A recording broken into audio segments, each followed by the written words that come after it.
সুপ্রিয় দর্শক মণ্ডলী, এখন আমি আছি তিরাইল বাজার।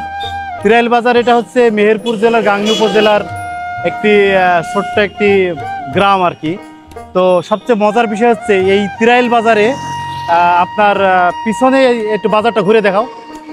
পিছনে হচ্ছে বাজারটি আর কি, এই যে আমরা দেখতেছি, যদিও সন্ধ্যা নেমে আসছে, বাজারটি প্রায় শেষের দিকে। তবে তিরাইল বাজারে সবচেয়ে গুরুত্বপূর্ণ একটা বিষয় সেটা হচ্ছে যে তিরাইল বাজারের বুক ছিঁড়ে চলে গেছে কাজলা নদী। অর্থাৎ মেহেরপুর জেলায় মূলত দুইটাই নদী, একটা হচ্ছে কাজলা নদী আর একটা হচ্ছে মাথাভাঙ্গা নদী। মাথাভাঙ্গা নদীটিকে মেহেরপুর জেলা এবং কুষ্টিয়া জেলাকে বিভক্ত করেছে। আর যে কাজলা নদী, আমি যে নদীতে এখন দাঁড়ায় আছি, এটা হচ্ছে মেহেরপুরের বুক ছিঁড়ে মাঝখান দিয়ে চলে গেছে।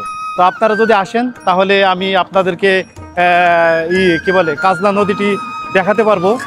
কাজলা নদীটি এটা একটা খুব সুন্দর নদী এবং নদীর অববাহিকায় একটা সময় এই নদীটা অনেক বড় আকারে বা খুব বড় ছিল। সময়ের পরিবর্তনে বা এটা পলি পড়ছে, পলি পড়ার কারণে যে হচ্ছে এই নদীটা আসলে ভরাট হয়ে গেছে। নদীটার আগের রূপ নাই, আগের যৌবন নাই। এখন নদীটা এক সময় প্রচুর মাছ পাওয়া যেত, দেশি মাছ যেগুলো বলি আর কি, সেগুলোই পাওয়া যেত। তো এখন কালের বিবর্তনে বা সময়ের পরিবর্তনে আমাদের বসতবাড়ি নির্মাণের সুবিধার্থে বা আমাদের প্রয়োজনেই নদীটা আজকে বিলুপ্তির পথে।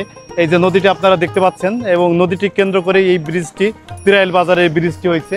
এবং কিন্তু অনেক বড় বড় বাস যাতায়াত করে আমাদের যাতায়াতের জন্য আর কি। তো এই যে নদীটি আপনি ওই পাশ এবং এই পাশ দেখতেছেন, এই নদীটি কেন্দ্র করে মূলত এই ব্রিজটি।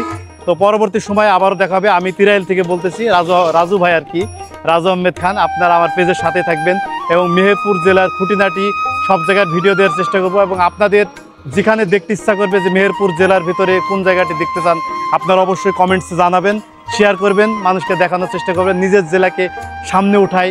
সবাই যেহেতু নিজের জেলা নিয়ে কাজ করছে, আমিও চিন্তা করছি যে আমার জেলা নিয়ে একটু কাজ করি, তাই এই জেলা নিয়ে ভিডিও করছি। যারা মেহেরপুর জেলার আছেন ভিডিওটি শেয়ার করবেন এবং লাইক কমেন্ট করবেন। ধন্যবাদ। আসসালামু আলাইকুম।